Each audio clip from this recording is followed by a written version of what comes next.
Hi, I'm Jane Rudolph. And I'm Monsignor Charles Meinarm. I'm Father Joe Glass. Welcome to Reel to Reel. It's a busy week for everyone with the holidays right around the corner and a very busy night for us here at Reel to Reel, so let's get right to it. Now, we're going to have another spiritual journey with Father Tom Legere. The leaves are falling, and he's going to tell us how to deal with some of the quieter times in our lives. And this very busy sports season, the man in the middle comes out front. We have a special story on referees for you. We'll continue our trip through history with the people of the Camden Diocese, and later on I'll be chatting with Mike Houldin, who's the editor of the Standard and Times, just returned from Africa where he checked on the work of Catholic Relief Services. When we think of news, we think of fast-breaking stories which just hit the presses, but there is one event that keeps coming up to the front of the pages and also at the top of the newscast time after time, and that's the Vietnam War. And it's important for us to see the memorialization of the Vietnam War very carefully. There are the veterans, there are the dead, and there are the survivors, and we need to understand very carefully it'll be so important that we should not miss the reason for the whole idea of the ceremony and the memorial. On October 26, 1987, the Philadelphia Vietnam Veterans Memorial was dedicated. Located near Penn's Landing on the Delaware River, the monument bears the names of the 630 Delaware Valley natives who died as a result of the war in Vietnam, either during the fighting or weeks, months, even years later. Another Philadelphian who was actively involved in Vietnam is Father Joseph Turner. As a military chaplain, he was in Vietnam 3 times, 2 tours of active duty, and the 3rd time just a few weeks before Saigon fell and the war ended, to rescue GI babies and bring back about 25 children. The duty of a chaplain was to provide for the spiritual needs of the troops.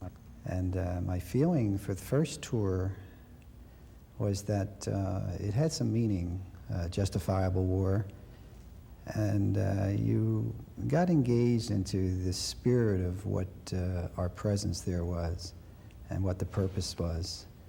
So that was the first tour, and you were pretty much involved in ministering to the dying, the wounded, the dead, and those who were living who wondered if they were going to survive. As General MacArthur would say, there's no atheists in the foxholes of Bataan. By and large, our kids, our great Americans that were willing to sacrifice for the sense of our freedoms, freedom of religion, freedom of assembly, freedom of speech. And the presence of a chaplain was, the closer you got to the front lines, the more valuable he became. Because of his own experiences in Vietnam, Father Turner feels a deep connection to the veterans and to the memorial itself. He shares with us some of those feelings.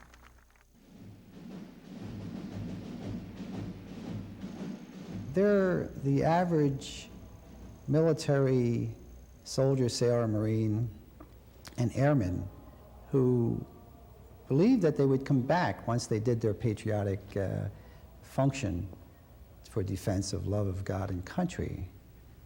But unfortunately, war has its toll, and the honored dead are embodied in this wall.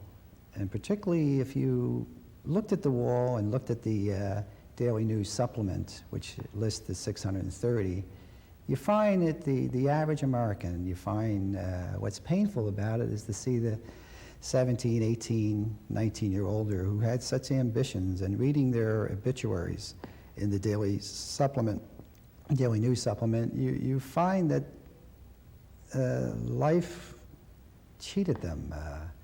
If it wasn't for a faith dimension, you'd wonder what price victory, what price defense of one's country.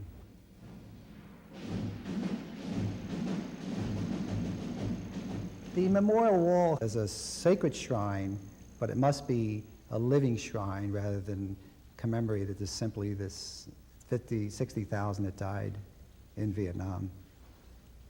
They're in the hands of God. So the memorial shrine is a blessed, sacred heirloom that we must never allow to vanish from our minds, because it symbolizes faith, hope, patriotism, only if our future American students care enough to understand it, read about it, and get involved. For God's sake, get involved.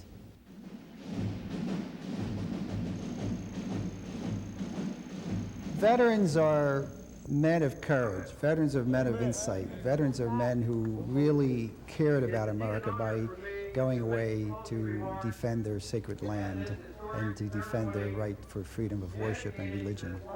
That's the veteran in my mind. The memorial wall will help the veterans tremendously to give them that uplift, delayed as it is. Too late in coming, but better late than never. And I think with many of them still going down there since the wall was built, in solemn prayer, laying a rose at the feet of a loved one, it will really be a ray of light, a new sunshine, a new feeling of welcome home. And I think, thank God, to the pressure of the Vietnam Veterans Club, coupled with the American Legion, the Veterans of Foreign Wars, the Jewish war vets, and the Catholic war vets, that all got together to say, hey, come on, we've got to give recognition to the those that defend our land in the armed services. So we see that the memorial, although dedicated to the 630 Philadelphians who died, is of great importance to the living, not just today, but tomorrow as well.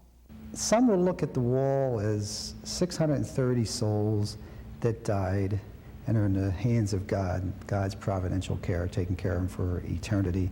Eternal rest granted them, O Lord. My feeling is the wall should be for the living.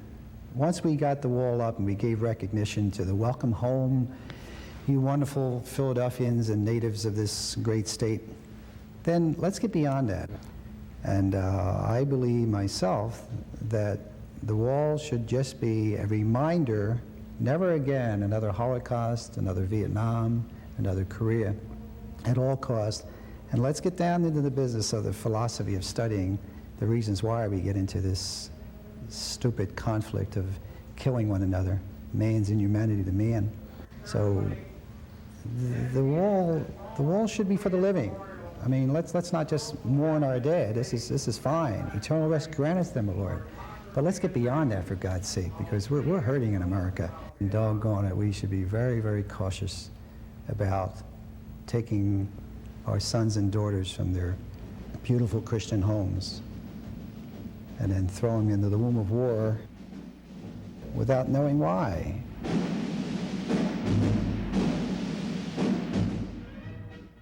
I have always been proud and happy about being a priest, but hearing the faith dimensions expressed by Father Joseph Turner makes me very proud to be a priest.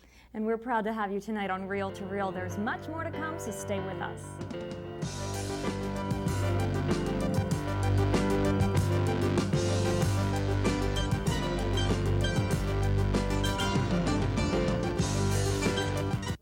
Hello, I'm Monsignor Charles Minor. Since 1981, Reel to Reel has proclaimed the good news by bringing you stories of Christian faith in action. We do it by roaming the Delaware Valley, searching for people of faith, of hope, and of charity. But like all modern media, it is an expensive proposition. If you're a new viewer, or if you've enjoyed Reel to Reel for many years, we would like to thank you for watching and invite you to participate by actively supporting the show. Today, with costs rising all around us, we need your financial support. A donation of $5, $10, $20, or whatever you can send would help ensure the continued presence of this program. Send your contributions to Reel, 222 North 17th Street, room 907, Philadelphia, Pennsylvania, 19103. And thank you. Hello, I'm Gary Maddox. Learning to read can change your life. To get help, call the Mayor's Commission on Literacy at 686-8652.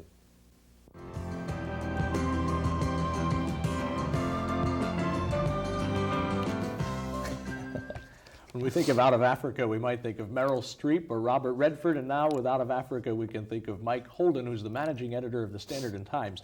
Mike, you were over in Africa in the first part of November, is that right? Yes, the first 2 weeks in November, I was in West Africa, three countries. 2 weeks in West Africa.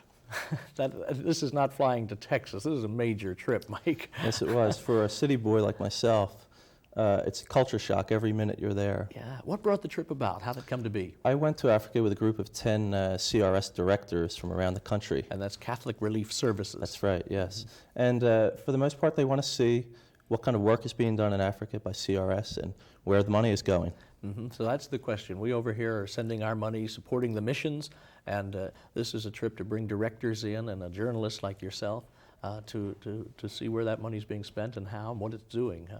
That's right, and I was the only journalist on the trip, and it was fascinating from my perspective to see how little these people have and the terrible living conditions that they're exposed to, and yet they're so grateful for the little bit that they do have. Yeah, I imagine the differences must have just been striking. I mean, besides the terrain and the language and all that, just the whole cultural... Well, the simplest things in Africa are very difficult. You may get in your car to drive 30 miles to the next town, and it could take 3 hours because of the conditions of the roads. Is that right? And that is something that people here in America take for granted. Americans travel and move so easily to other states and other countries, but in Africa, it's a major, major problem. Yeah, and the roads are unpaved for the most part, are they? Well, the roads are dirt, and when it rains, they turn to mud. And even the roads that are paved, there's huge potholes, and it's very impassable. And there's no PennDOT crew that comes out and No. plugs them up. Huh? How about it? No. What were some of the differences in church that you found and in the practice of their religion? Well, the church in Africa is very different from the church here in America or even in Europe. There is not the institutionalization of the church. There is not the hierarchy or bureaucracy that we know here. It's a much more informal kind of a grouping? It's very simplistic. We went to Mass one day in a village and the priests were barefoot. And that was different for me. Yes. And it was very refreshing in a way too, because I think it's the church at its rawest level. Reaching out to people, whether giving them food or clothing or advice on their lives. It's just a very basic, simple faith. How about socially? What did you find among the people and the family life? Well, the Africans have a very wonderful concept called the extended family. What is that? Can you explain it? Yes. When we were in Africa, we saw no homeless people or vent people or street people, and that's because everyone in Africa is related in some way. If not by blood, at least they reach out to each other. They're all friends, and if someone is in need, whether they need a meal or a place to stay, they have a place in Africa. Is that right? And that extends from the youngest to the oldest? Yes, and the older people there are very much respected. They are the leaders in the villages, and people go to them for advice. It sounds like there's a lot of things that we could help the African people with, and it sounds also from what you're saying, especially with the respect for the elderly and the extended family, we could learn a lot from their culture. Yes, we could, and that's where CRS comes in. They are truly making a difference there. Yeah, tell me, what did you find? It was a trip to find out where our mission money is going, how it's being used. What did you come away with? Well, CRS runs a lot of very important projects there. They have nutrition programs where they teach people what kind of foods to eat and how to prepare it. They run farming and irrigation programs and educational systems. And it's an uphill battle for CRS there because Africa is so backward, but they are making a difference. So we should keep sending the money. Yes, definitely. You came away with a good feeling for their work and for the organization? Yes, I did. I applaud the people at CRS. All right. Now, have you had a chance to integrate the whole trip and draw some conclusions? Have you written articles for the Standard Times? No, not yet. Hopefully in the first 2 or 3 weeks of January, just before the annual collection for Catholic Relief Services, we hope to do several stories and picture stories on Africa. Okay, well, Mike, thanks again for being here. We'll be watching for those news stories in the Standard Times. You got a good newspaper there. You keep up the good work. Thank you. Okay, for more news, it's back to you now, Monsignor and Jane. CRS, TVR, logos indeed, but very much involving people. TVR is a logo you're familiar with. It's the television and radio of the Catholic dioceses of Camden, Trenton, Philadelphia, and Wilmington. It has people. Chief of them is Bishop Guilfoyle of Camden, who's a director for TVR. There's much more than meets the eye to Bishop Guilfoyle. In fact, tonight as we continue to trace the history of the Diocese of Camden, we find out that he's a member of the select few in the hierarchy of the church.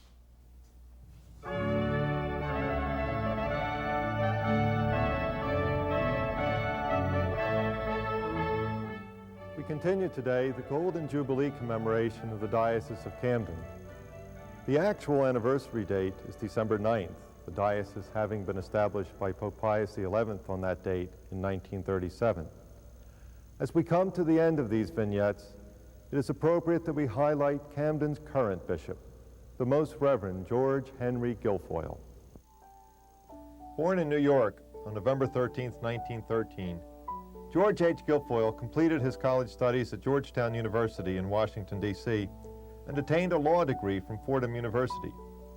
In 1939, he was admitted to the New York State Bar as a lawyer, and also as a seminarian at St. Joseph Seminary in Dunwoody. He remains today one of the very few members of the American Catholic hierarchy to have earned a civil law degree. On March 25, 1944, Cardinal Francis Spellman ordained the young George Guilfoyle a priest in St. Patrick's Cathedral in New York.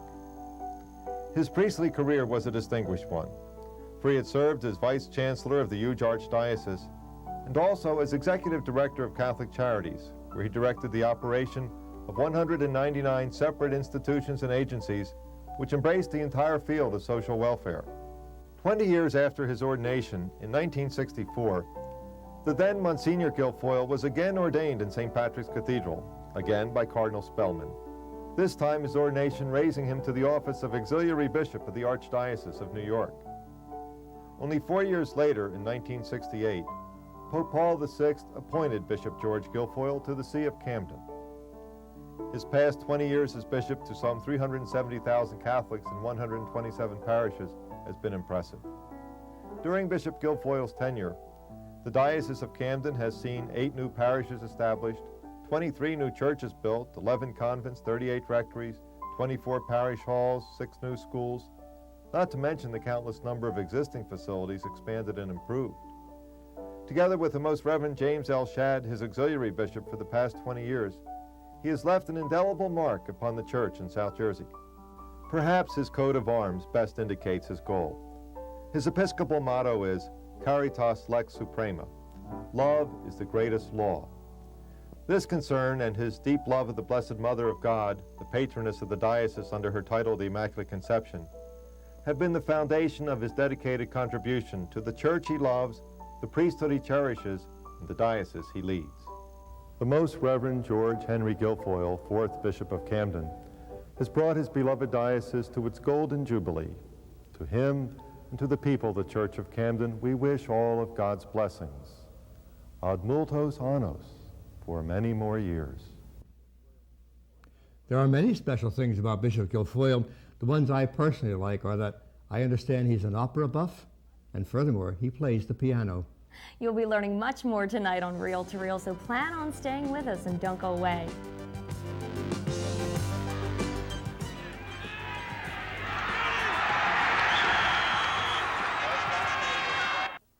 A long time ago, I had an abortion. At the time, I thought it was the only answer, the only solution. Then I woke up one morning with this incredible emptiness, and I started to cry, and I couldn't stop. You see, I never really dealt with the reality of my loss. Project Rachel helped me to realize God's love for me and allowed me to find forgiveness in His church and in myself. If you need help, call Project Rachel at 609-546-8945.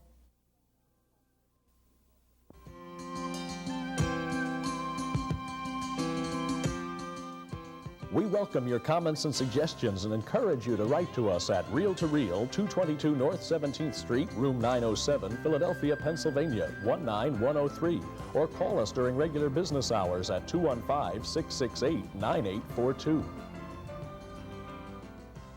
When we try to perfect something, whether it's in our job or our hobby or even in our spiritual life, we all need a coach or a guide to get us through the rough spots. One of the tough times to get a coach, though, is when we really have sickness or tragic instances, say death, coming into our families. Well, Father Tom Legere tells us how to use our faith very effectively. Greetings in the Lord. This beautiful time of the year, autumn, when the leaves begin to fall, reminds all of us of the fact that one day we too will begin to die, just like the leaves begin to die each year at autumn. And this raises the question about healing and why it doesn't seem to work at times.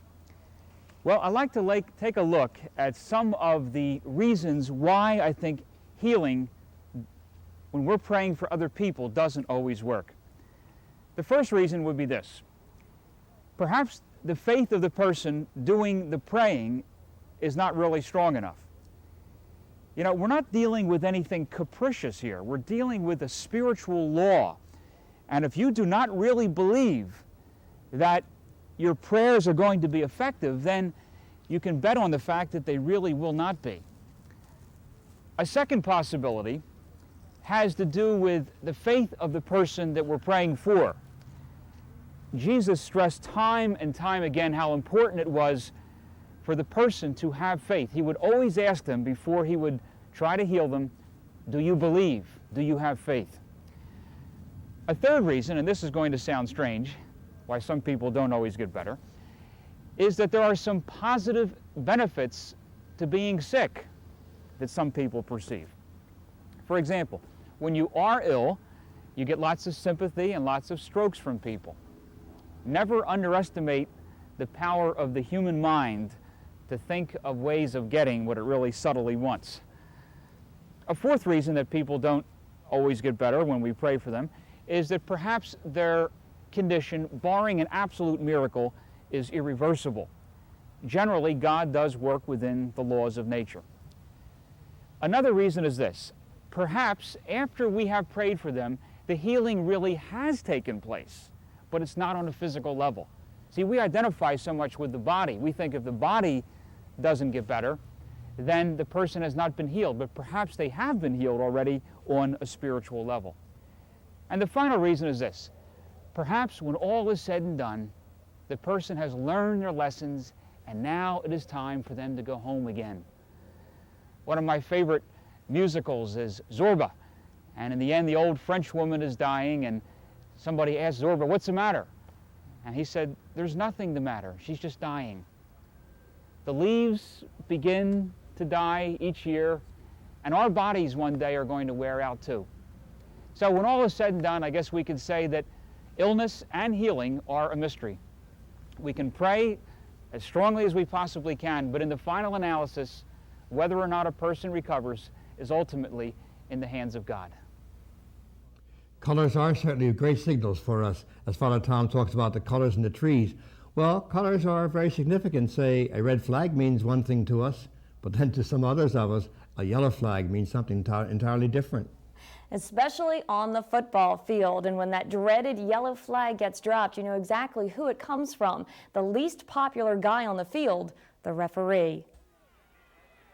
In sports, there is no middle ground. You either score or you don't.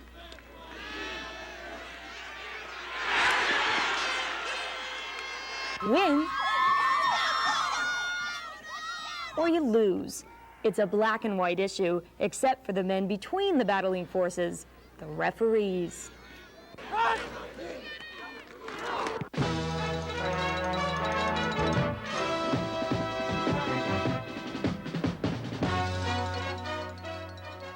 Frank Dunn has been calling the place for 22 years. I like football, and after high school I realized, I wasn't going to be playing with my size, and I wanted to stay part of the game. Simply wanting to be part of the game does not make a referee. For Frank, he started with youngsters in CYO, moved on after 5 years to freshman and then JV football in high school, and after passing extensive tests, finally graduated to varsity games. He also officiates for the public league and college matches, but the Catholic League is unique. You can't find much better football than the Catholic League. Week in, week out, that's really good football. We find that the players most of the time are pretty under control, and you can settle them down. Coaches can get very emotional. I'm a sideline official. Two things: we develop calluses behind our ears, and we try to not hear everything that's said to us. We do appreciate that. Hey, they're excited. They've worked all week for this game. The game may be a very important game to them. Yet emotions directed toward officials can be intense. We'll ignore it to an extent. Every so often, the yellow flag gets dropped, and then usually that convinces people to behave themselves.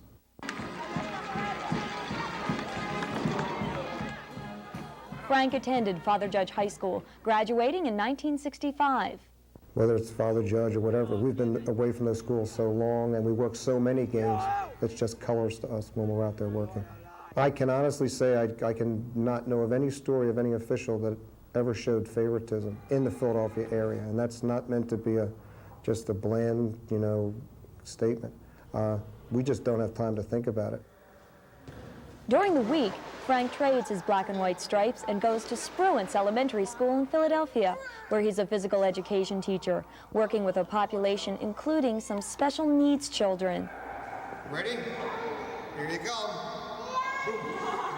Is there a connection between keeping peace on the field and in the classroom?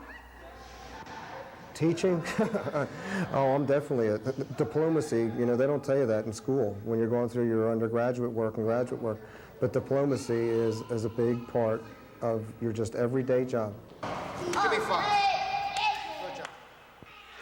On a football field, you can try and, you use whatever knowledge you've had in the past, and that in that case, there is a similarity between teaching and officiating.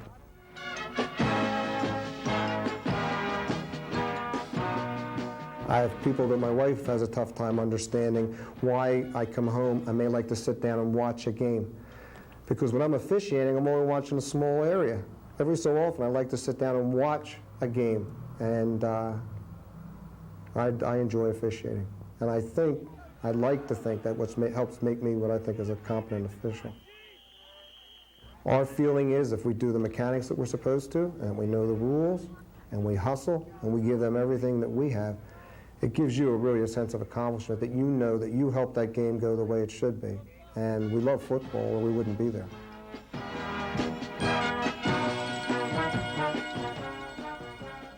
I think Frank really wanted to bring out the fact that in Philadelphia, the referees pick a position just as a quarterback would, and they work at that week after week, year after year, fine-tuning all the mechanics. They don't rotate around. No, they don't rotate. They stick with one position. Speaking of sticking with us, stay with us for next week because we're going to show you a piece on RSVP, and that is an organization which really helps retired persons get involved. Another area that doesn't involve any age at all is the right to die. We'd like to talk to you about that as well. And I'll be interviewing a fellow who's very much in the news these days, and that's Representative Stephen Friend, the Pennsylvania State Representative. He'll be talking about his bill, the 1987 Abortion Control Act. So until next week, please take care. Goodbye, and God bless you. Good night. See you next week.